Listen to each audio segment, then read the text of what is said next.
श्री कृष्णाय नमो नमः। आज गोवर्धन पूजा सब धूमधाम से मना रहे हैं और कल यम द्वितीया है।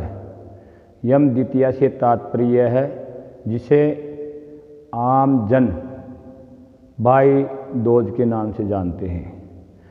कार्तिक शुक्ल पक्ष की जो द्वितीया तिथि होती है उसको सामान्य भाषा में भाई दूज के नाम से जाना जाता है और इसे यम द्वितीया भी कहते हैं।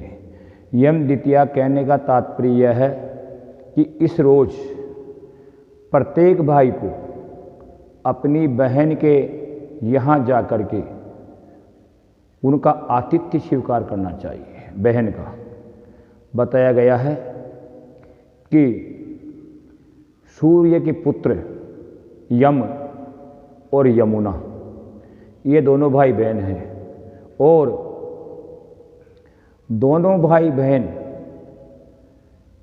काफ़ी आपस में प्रेम करते थे और यमुना की शादी हो जाने के बाद जब यमुना अपने ससुराल में रहने लगी तो यमलोक में सांसारिक जो प्राणी हैं वहाँ निरंतर आना जाना, मृत्यु के उपरांत जो लोग वहाँ पहुँचते थे उन लोगों की व्यवस्था देखने के कारण या यमलोक का शासन चलाने के कारण यम इतने व्यस्त थे कि वो अपनी बहन के यहाँ नहीं जा पाए और इस चीज़ को लेकर के जो उनकी बहन थी यमुना वो बड़ी रुष्ट थी, बड़ा क्रोध करती थी अपने भैया पर। कहती थी कि मेरे यहाँ आप कभी नहीं आते। एक रोज़ यमुना अपने भाई के यहाँ पहुँच जाती है अचानक और पहुँच जाने से अपनी बहन को जो ही यमराज देखते हैं वो देख करके बड़े प्रसन्न होते हैं और बड़े खुशहाली से अपनी बहन का स्वागत करते हैं और इतने हर्षित होते हैं कि अपनी बहन से यहाँ तक कह देते हैं कि हे बहन, आज तेरे को मैं यहाँ देख करके इतना खुश हूँ, इतना हर्षोल्लास से अपने आप को भाव विभोर हो चुका हूँ। बोल तेरे को क्या चाहिए, आज जो भी तू मेरे से मांगेगी वो मैं तेरे को प्रदान करूँगा। इस प्रकार कहने पर जो यमराज की बहन यमुना है वो कहती है कि हे भैया, मेरे को मेरे लिए कुछ नहीं चाहिए। अच्छा, उच्च सोच वाले व्यक्तियों की यही पहचान होती है, बड़े व्यक्ति की यही पहचान होती है। आज के युग में पैसे को महत्व दिए जाने के कारण जिसके पास पैसा होता है वो ही सर्वे सर्वा हो जाता है। लोग उसी को पूजने लग जाते हैं, उसकी आजू बाजू में दिखाई देने लगते हैं और उसी को बड़ा बताने लग जाते हैं। ऐसा नहीं होना चाहिए। ये जो त्यौहार है ये इस चीज़ को दर्शाता है। बहन क्या कह रही है कि मेरे को कुछ नहीं चाहिए। आज के रोज जो मेरे में आकर के स्नान करेगा, यानी मेरे का मतलब यमुना नदी में आकर के जो स्नान करेगा वो कभी भी आपकी इस पुरी में नहीं आना चाहिए, यानी नरक में नहीं आना चाहिए, यमलोक को नहीं आना चाहिए। जब इस प्रकार एक बहन अपने भैया से वरदान मांगती है यमराज से, तो यमराज कहते हैं कि हे बहन, तू बड़ी विचित्र है। आज मैं तेरे को सब कुछ देने में समर्थ हूँ लेकिन तूने अपने लिए कुछ नहीं मांगा। तूने उन सांसारिक प्राणियों का ही हित किया है, इसलिए मैं आज तुम्हें ये वरदान देता हूँ कि कार्तिक शुक्ला द्वितीया के रोज जो भी व्यक्ति स्नान करेगा यमुना में जाकर के तो वो कभी भी यमलोक को नहीं आएगा, उसको यमलोक की यातना नहीं भोगनी पड़ेगी। इस प्रकार आशीर्वाद प्राप्त करके बहन अपने वापस आ जाती है और यमराज अपने कार्य में पुनः संलग्न हो जाते हैं और यमराज को आमंत्रित करके आती है यमुना कि हे प्रभु, हे भैया, कभी न कभी आप मेरे को भी सेवा का मौका प्रदान करना, आप मेरे यहाँ आना। काफ़ी समय व्यतीत हो गया और काफ़ी समय व्यतीत हो जाने के बाद एक रोज़ यमराज को याद आती है अपनी बहन के आमंत्रण किया हुआ कि मेरी बहन मेरे को आमंत्रित करके गई थी और मैं अब तक उसके यहाँ नहीं पहुँचा हूँ। क्षमा चाहता हूँ। और एकाएक एक दिन यमराज यमुना के घर यहाँ आ जाते हैं। अपने भाई को आया हुआ देख करके यमुना फूली न समा रही थी। नाना प्रकार के व्यंजनों के द्वारा अपने भैया की आवा भक्त में लगी हुई थी और अपने भैया से प्रार्थना कर रही थी कि हे भैया, आप कभी कभी मेरे यहाँ आ जाया करो। कितने वर्ष व्यतीत हो गए हैं, आपको आज जा कर के आज ने यहाँ मेरे ऊपर कृपा की है। और यमुना ने क्या किया? शास्त्रोक्त प्रमाण है ये। यमुना, देखो यमुना एक बहन है। बहन से पैर धुलाने का या बहन से पैर छुआने का अपना शास्त्र अनुमति नहीं देता है, लेकिन यहाँ पे उल्लेख मिलता है कि इस रोज भाई को अपने बहन के द्वारा या प्रत्येक बहन को अपने भाई को अच्छे आसन पर बिठा करके पैर धोने का उल्लेख मिलता है। और फिर अपने हाथों से बनाए हुए व्यंजन क्षमा चाहता हूं, भाई को खिलाना चाहिए। और फिर भैया अपनी बहन को नाना प्रकार के आभूषण, उपस्करण यानी वस्त्र आदि दे करके, सोने चांदी के आभूषण दे करके बहन को संतुष्ट करना चाहिए और फिर अपनी बहन से विदा लेना चाहिए।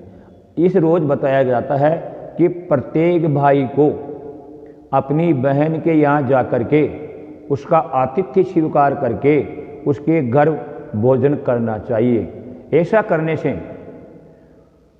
उस भाई के का ही कल्याण होने वाला होता है, क्योंकि इस रोज जो व्यक्ति अपनी बहन के यहाँ घर जाकर भोजन करता है तो उस भैया के परिवार को एवं उन स्वयं को यमलोक के दर्शन नहीं होते हैं और उसके परिवार में सुख शांति बनी रहती है, क्योंकि वो बहन पैसे आदि या उपस्करण आदि लेने के बाद भैया को स्नेहपूर्वक इतना आशीर्वाद प्रदान करती है, इतना आशीर्वाद प्रदान करती है कि उस आशीर्वाद को समेटने के लिए कोई भी वस्त्र कम पड़ जाता है और उस आशीर्वाद के फलस्वरूप भाई के यहाँ किसी प्रकार का कोई दुख नहीं आता है और मरणोपरांत वो भैया देवलोक को प्राप्त होता है, ऐसा शास्त्र कहता है। साथ ही इस रोज क्या करें, ये विशेष दिन है, ये भाई के जाना, बहन के जाना, आतिथ्य स्वीकार करना, ये तो है ही, लेकिन इसके अलावा प्रत्येक व्यक्ति को अपने घर में भी कुछ न कुछ करना चाहिए। क्या करें? यम द्वितीया के रोज, यम द्वितीया के रोज बताया गया है कि प्रत्येक व्यक्ति को एक अच्छी जगह को सुव्यवस्थित करके पानी से धो करके अथवा गोबर से लीप करके वहाँ पर एक अष्टकमल बनावे और अष्टकमल के ऊपर, अष्टकमल आप गुलाल से भी बना सकते हैं, धान्य से भी बना सकते हैं अथवा रंग से भी बना सकते हैं, और उस पर यमराज और यमुना की मूर्ति स्थापित करें। और यमराज यमुना की मूर्ति आप अपनी श्रद्धा के अनुसार ले सकते हैं। इसमें स्वर्ण की मूर्तियां भी मार्केट में मिलती है, चांदी की भी मिलती है, तांबे की आदि सब मिलती है। वो अगर आप नहीं ले पाते हो तो गोबर की मूर्तियां बनाने का उल्लेख है, मिट्टी की मूर्ति बनाने का उल्लेख है। ऐसी मूर्तियां बना करके भी आप उस अष्टदल पर उनको विराजमान कर सकते हैं और अपनी श्रद्धा के अनुसार पंचोपचार अथवा षोडशोपचार आप उनकी पूजा कर सकते हैं। पंचोपचार का तात्पर्य मेरा यह है कि स्नान करा दिया, मौली लगा दी, तिलक लगा दिया और माला पहना दी और अपने घर में जो भी आप सुलभ मिष्टान हो उसका नैवेद्य लगा करके प्रार्थना कर ले कि हे प्रभु, हे यमराज, हे यमुना, आप हमारे ऊपर कृपा बनावे और हमारे परिवार में कोई भी व्यक्ति नरक को न जावे, यमलोक को न जावे, ऐसा आशीर्वाद हमें प्रदान करें। इस प्रकार आप अपने परिवार की अच्छी मंगल कामना कर सकते हैं। बताया गया है क्या करना चाहिए। मूर्तियां स्थापित करके पूजा करने के बाद धर्मराज को नमस्कार करें। धर्मराज कौन है? धर्मराज यमराज को ही धर्मराज कहा गया है। क्या कहना है? धर्मराज नमस्तुभ्यम नमस्ते यमुनाग्रजः पाहि माम किंकरैः सार्धम सूर्यपुत्र नमोस्तुते। कि हे सूर्य के पुत्र, हे यमुना के अग्रज यानी बड़े भाई, मैं आपको नमस्कार करता हूँ, नमस्कार करती हूँ, आप हम पर कृपा बना के रखें। फिर यमुना को भी प्रणाम करना होगा। तो यमुना के लिए बताया गया है कि यमस्वर्धन नमस्तुतु यमुने लोक पूजिते वरदा भव में नित्यम सूर्यपुत्री नमोस्तुते। कि हे सूर्य की पुत्री और यमराज की बहन, आप भी हमारे ऊपर कृपा बना के रखें। और जो आपने यमराज से मांगा था वरदान, वह वरदान हमारे ऊपर भी लागू हो और हमारे परिवार में से कोई भी व्यक्ति यमलोक के दर्शन न करे। इस प्रकार यमुना से प्रार्थना करनी है। और यमुना से प्रार्थना करने के बाद सबसे महत्वपूर्ण प्रार्थना आने जा रही है। महत्वपूर्ण प्रार्थना से मेरा तात्पर्य है चित्रगुप्त, क्योंकि सारा लेखा जोखा उन्हीं के पास होता है। जो उन्होंने एक बार लिख दिया तो उसको विधि भी नहीं टाल सकती। उसके अनुरूप ही आपको अच्छा फल अथवा बुरा फल मिलने वाला होता है। तो यहाँ पर चित्रगुप्त जी की भी पूजा बताई गई है और चित्रगुप्त जी की पूजा करके उनसे प्रार्थना करना चाहिए। क्या करना चाहिए कि मासी भाजन संयुक्तम ध्यायेत्तं च महाबलम लेखनी पट्टिका हस्तम चित्रगुप्तम नमोस्तुते। कि हे जो आप लेखनी और पट्टिका हाथ में धारण करते हैं, मैं आपको बारंबार नमस्कार करता हूँ। आप मेरे को सांसारिक जो कर्म है, द्वेषित कर्म, उनसे आप मेरे को बचावें। इस प्रकार उनसे प्रार्थना करनी चाहिए। और पूजा अर्चना करने के बाद सबको यमराज के निमित्त प्रार्थना करके हाथ जोड़ के उठ जाना चाहिए। और प्रार्थना क्या कहेंगे कि हे मार्तंडज पास हस्ता यमांते कालोकधरा मरीषः भातृ द्वितीया कृतदेव पूजा चार्यम गृहाण भगवन नमस्ते। इस मंत्र से शंख के अंदर जल, सुपारी, सिक्का, पुष्प, चावल, दुर्वा आदि लेकर के, पीली सरसों, ये सब लेकर के यमराज को अर्घ प्रदान करे शंख से। या तो शंख से करे अथवा अपने हाथ में ही जल आदि सारी वस्तुएं लेकर के अर्घ प्रदान करें। अन्य किसी वस्तु से जल अर्घ नहीं देना चाहिए यमराज को। यमराज को अर्घ देने के दो ही तरीके हैं, एक तो शंख के द्वारा अथवा अपने हाथ के द्वारा।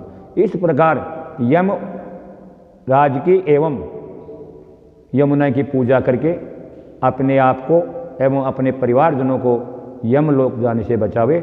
जय राधे, जय गोविंद, जय श्री कृष्ण।